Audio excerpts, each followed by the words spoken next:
know, they just friggin', I guess, contacted the Remarkables, and they're like, you know what, we need to build a big booter, and they built it. The kind of basics of it, I guess, is from Travis Rice, who's sort of behind the whole kind of project. I guess he was the one that sort of came up with it. And this was more of kind of a side project. It kind of more came to us by opportunity. Remarks wanted to get something going, and Red Bull NZ was keen on trying to get something going, blowing a little budget for the cause. So yeah, I don't know, we came down here like 2 weeks ago and kind of found a spot to build something like this, and now we're here, and it's here, and we're gonna try to make it work.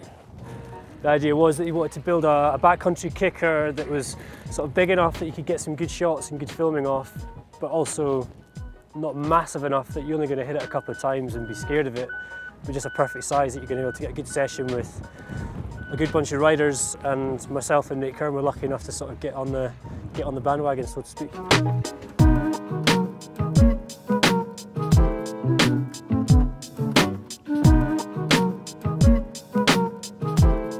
I guess this is a special built jump, you know, bigger than what you'd find in any park.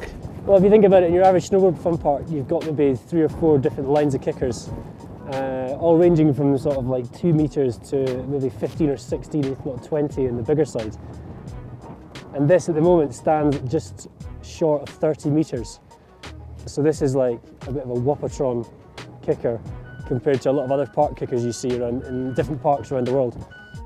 When someone says Travis Rice to you, you think, oh my God, you know, and especially when you're involved, you think, oh my God, it's going to be massive, it's going to be huge. But, you know, you actually come up here and you see it, and now that they're reshaping the takeoff and the landing and whatnot, it has become a bit more friendly and to the eye. So I sort of I'm warming to it slowly. So hopefully, if the wind dies down, we'll be able to get a good session on it.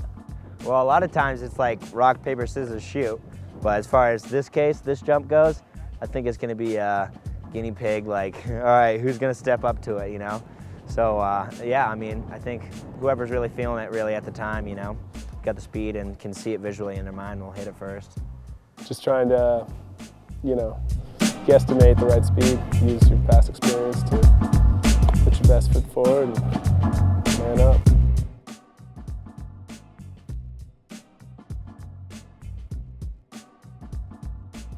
To look at it, it seems like, I don't want to sort of blow smoke up my nose. To see this sort of kicker, you want to be somewhere in the region of like an expert to a professional, really. You don't want to be coming up here or riding something like this size if you're like a beginner of sorts. You know, something like this is kind of a lot of high consequence if you screw up, and injuries are no fun. Yeah, I mean, that's what it comes down to, just having a session. Just trying to get the jump so it's working out right and everyone gets comfortable with it, you know, consistent speed, and, you know, and nobody's coming up short. Like I said, knuckling is about as fun as syphilis. Time to roll.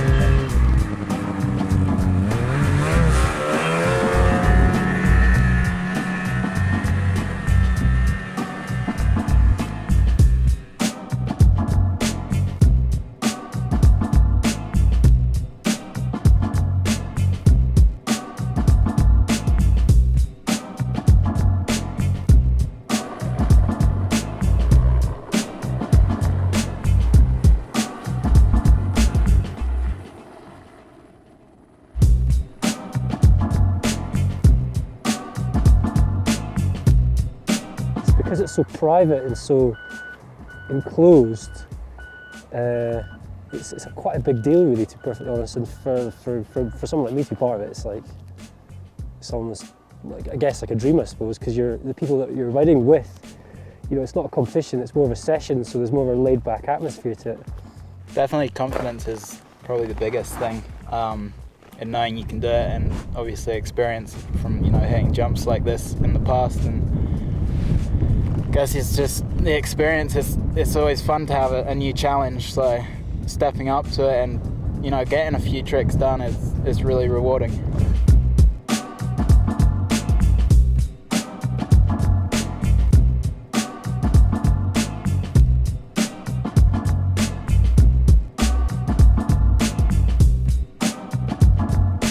depending on how the takeoff goes, yeah, well, you got to land too. That's probably the other 80%. Once you're in the air, it's not much happening until you touch down again, and hopefully right away.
To sort of come up and to see how it's all been put together and to see them, the kind of idea on paper go to actually being built in snows is quite incredible. All the time and money they poured into this thing, you know, want to see it work out so everyone's happy in the end. In the last sort of 5 days we've had maybe 10 of probably the world's best riders that, I mean, I've only ever seen in magazines and films and stuff. To sort of come along to something like this is so, it's quite overwhelming just with the people that you've been riding with the last few days. And to come away with at least one shot that you're happy with, that was my aim, I think, to start with. Yeah, like to sort of come away today with riding it and knowing that I've got something is just like, oh, it's such a great feeling. It's so good. You know, everyone's trying to get something done here, you know, like, you know, Red Bull's here just to kind of try to do something cool, promotions, support their athletes. We're here trying to film our movie that we've been working on for the last year and a half. That's it, that's all coming out August 08, banger. And then you got Remarks that's trying to pump their mountain, you know, that is willing to do something special like this, never been done before. So, you know, it's a conglomeration.